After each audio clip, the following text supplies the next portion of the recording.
Hello guys, welcome to my channel. तो आज मैं अपने प्रीवियस वीडियो का दूसरा पार्ट लेकर आई हूँ। इस पार्ट की शुरुआत में जब यांग ने चेन को किसी और लड़की के साथ देखा तो वो गुस्से में थी और दुखी भी। चेन ने उसे समझाने की कोशिश की लेकिन वो कुछ भी सुनना नहीं चाहती थी। लड़की का नाम मेंग था और उसने गार्ड्स को बुला लिया था। चेन ने गार्ड्स को जाने के लिए कहा और दोनों वहाँ से बाहर निकले। अब यांग को लग रहा था कि जैसे वो उसके लायक नहीं है और वो जब चाहे डिवोर्स साइन कर सकती है। चेन ने उसे रोकने की कोशिश की लेकिन वो वहाँ से चली गई। वो बाहर निकली तो वो आदमी उसे कार में आने के लिए बोल रहा था। दरअसल वो एक रिपोर्टर था जो चेन की फ़ोटो लेने आया था। उसकी वजह से यांग फंसी थी, इसलिए उसे पछतावा हो रहा था और वो उसकी मदद करना चाहता था। यांग बैठी रो रही थी। तभी उसने सेन को कॉल किया और वो पैसे देने वाली थी। सेन ने उसे अगले दिन मिलने को बुलाया। अगले दिन यांग सेन से मिली। वो दरवाजे से ही वापस जाना चाहती थी लेकिन सेन ने उसे अंदर आने को कहा। जब वो अंदर गई तो उसने मेंग की फ़ोटो देखी और पता चला कि सेन उसका भाई है। मेंग और चेन दोनों लड़ाई कर रहे थे और चेन ने उसका मैरिज प्रपोजल ठुकरा दिया था, इसलिए वो नाराज़ थी। सेन ने यांग को बताया कि वो ऐसे ही झगड़ते रहते हैं। यांग ने बहाना बनाया और वो वहाँ से निकल गई। अब वो घर गई और अपना सामान पैक किया। उसे लगा कि वो इस दुनिया से बिलोंग नहीं करती है। मेंग ही चेन के लिए सही है। उसने डिवोर्स पेपर साइन किए और वहीं छोड़कर जाने लगी। तभी चेन वहां आ गया। वो फिर से उसे समझाने की कोशिश कर रहा था। यांग को लगा कि उसने उसे चीट किया है क्योंकि उसने प्रपोजल वाली बात कभी नहीं बताई थी। चेन ने बताया कि वो बचपन से ही साथ थे और शादी करना चाहते थे, लेकिन अब वो उसकी वाइफ है तो ऐसा नहीं है। यांग को लगा कि वो बस टाइम पास कर रहा था, लेकिन चेन सच में उसके साथ रहना चाहता था। उसने पेपर्स फाड़ दिए। वो डिवोर्स देने वाला नहीं था। जो भी था, यांग अब नौटंकी कर रही थी। खुद तो हाव के लिए रो रही थी और अब समझने को तैयार ही नहीं थी। जो भी हो, स्टोरी के हिसाब से यांग वहाँ से चली गई। अब चेन बहुत ज़्यादा पी रहा था। जब मेंग उससे मिली तो उसे लगा कि वो यांग है। वो उससे जाने को कह रहा था वरना यांग फिर से शक करेगी।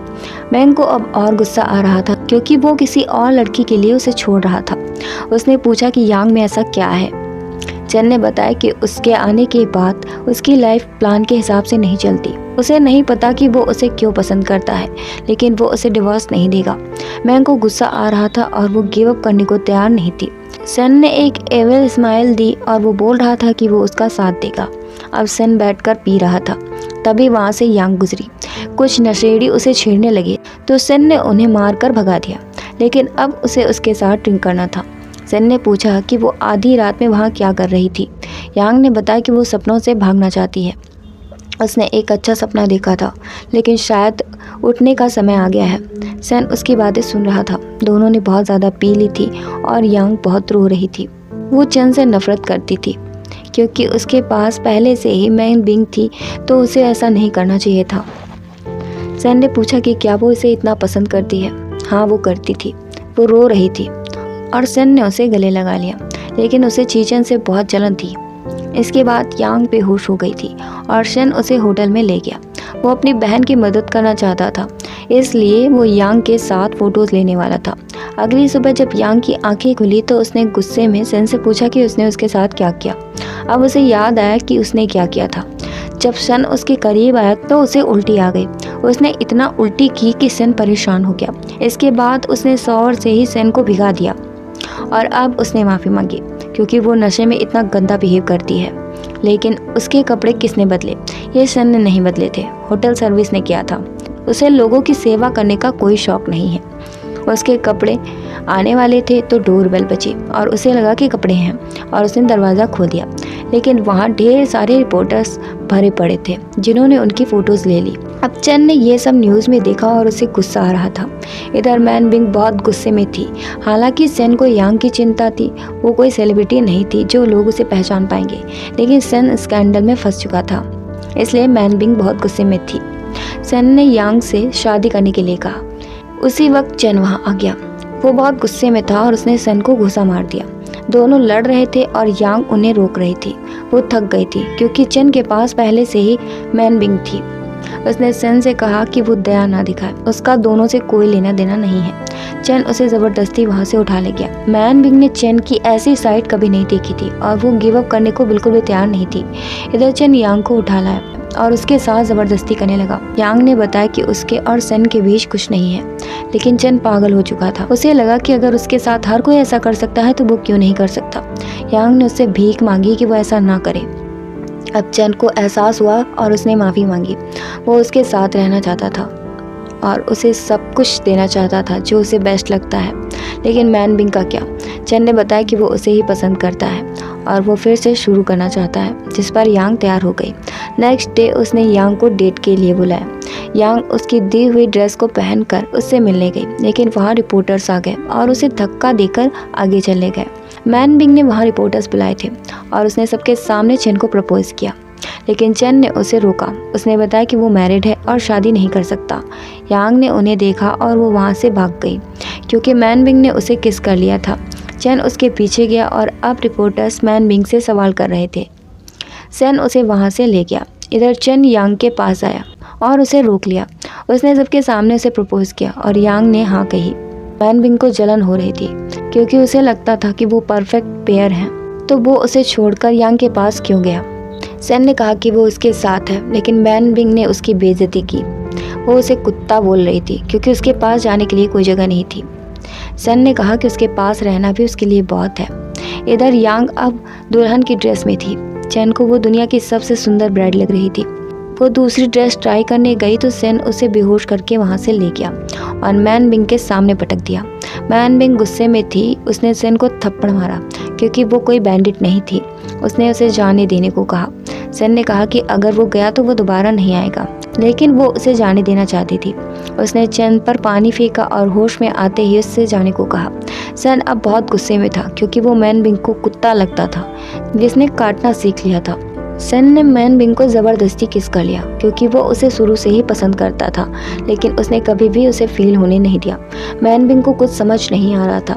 सन ने कहा कि वो उसके साथ बुरी लाइफ बिताना चाहता है, लेकिन सिर्फ उसके लिए वो उसका हाथ किसी और को दे रहा था। अगर वो उससे नफरत करती है तो वो हमेशा के लिए उससे नफरत कर सकती है। उसने मैन बिंग के साथ ज़बरदस्ती की और फिर माफ़ी भी मांगी। वो सच में कुत्ता है। इधर यांग चन को ढूंढ रही थी, तभी वो वहाँ आया, लेकिन वो बेहोश हो गया।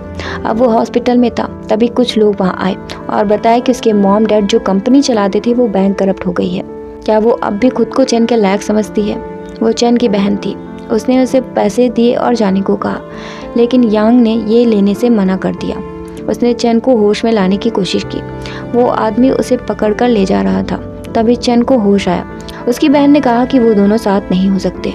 प्यार करना अलग बात है, लेकिन शादी के लिए वो लायक नहीं है। चन ने कहा कि वो उसकी वाइफ है, इसलिए उसकी बहन यांग को बेहोश करके ले गई और उसकी शर्त थी कि जब तक वो उसकी बात मानेगा यांग ठीक रहेगी। इसलिए चन मजबूर हो गया। अब उसकी बहन ने उसे वीडियो दिखाई। यांग को पागल खाने में टॉर्चर किया जा रहा था।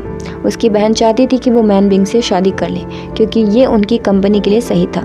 अगर वो नहीं मानता है तो उसे ऐसे ही टॉर्चर किया जाएगा। चन को मजबूरी में हाँ करना पड़ा। अब उनकी शादी होने वाली थी। चन की बहन ने उसे बधाई दी, लेकिन उसे कौन सा खुशी थी। अब मैन बिंग दुल्हन बनकर आई, लेकिन उसे सन कायर लग रहा था। उनकी शादी होती इससे पहले मैन बिंग ने सन से पूछा कि क्या वो उसे शादी के लिए अलाउ करेगा। सन ने उसे रोका और वो उसे ले जाने के लिए तैयार था। मैन बिंग ने चन से यांग के लिए जाने को कहा और वो वहाँ से भाग गई। यांग ने उनकी शादी देखी तो वो दुखी हो गई थी और चली गई थी। चन के पास अपनी बहन की रिकॉर्डिंग थी और वो उसे सबको दिखाने वाला था। उसकी बहन ने कहा कि वो भी उसकी कंपनी का हिस्सा है, तो वो ऐसा नहीं कर सकता, लेकिन चन को फ़र्क नहीं पड़ता। वो यांग के साथ रहने के लिए कुछ भी करेगा और वो यांग के पीछे भाग गया। उसकी बहन ने अभी भी हार नहीं मानी थी। उसने अपने आदमी को यांग को मारने के लिए भेजा, लेकिन चन बीच में आ गया और दोनों का एक्सीडेंट हो गया। हालांकि यांग बच गई थी, लेकिन चन घायल हो गया। चन को ऐसी हालत में देखकर यांग बेहोश हो गई और अब चन की बहन पछता रही थी। उसने अपने आदमी पे गुस्सा किया क्योंकि वो अपने भाई को मारना नहीं चाहती थी। इधर यांग ने सपना देखा कि चन मर गया है। जब उसकी आंखें खुली तो उसे पता चला कि वो प्रेग्नेंट है और वो ये बात चन को बताना चाहती थी। चन की बहन उसे चन के पास ले गई। चन की बहन अब भी उसके साथ बुरा बर्ताव कर रही थी और उससे जाने को कह रही थी। चैन होश में नहीं आ सकता था क्योंकि उसका ब्रेन डैमेज हो चुका था। चैन की बहन ने उसे दोष दिया और धक्के मारकर वहां से निकाल दिया। अब यान ने चैन को आखिरी बार अलविदा कहा और उसके साथ बिताया हुआ समय याद किया। उसे लगा कि वो उसके बेस्ट दिन थे। वो इस तरह मिले, साथ रहे, यही बहुत था। वो किसी और दुनिया में हमेशा के लिए साथ रहेंगे। और अब यांग वहाँ से चली गई। चैन होश में था और उसकी आंखों से आंसू निकल आए। उसकी बहन यांग को रोकने के लिए कह रही थी, लेकिन वो उसे जाने देना चाहता था। अब 6 साल बीत चुके थे। यांग का एक बेटा था और वो मनबिंग के साथ विदेश में थी। उसका बेटा अपने बाप जैसा था जो मुस्कुराना नहीं जानता था। मनबिंग चाहती थी कि वो ये बात चैन को बताए, लेकिन उसने वादा किया था कि वो दोबारा चैन से नहीं मिलेगी और वो ऐसे ही खुश थी।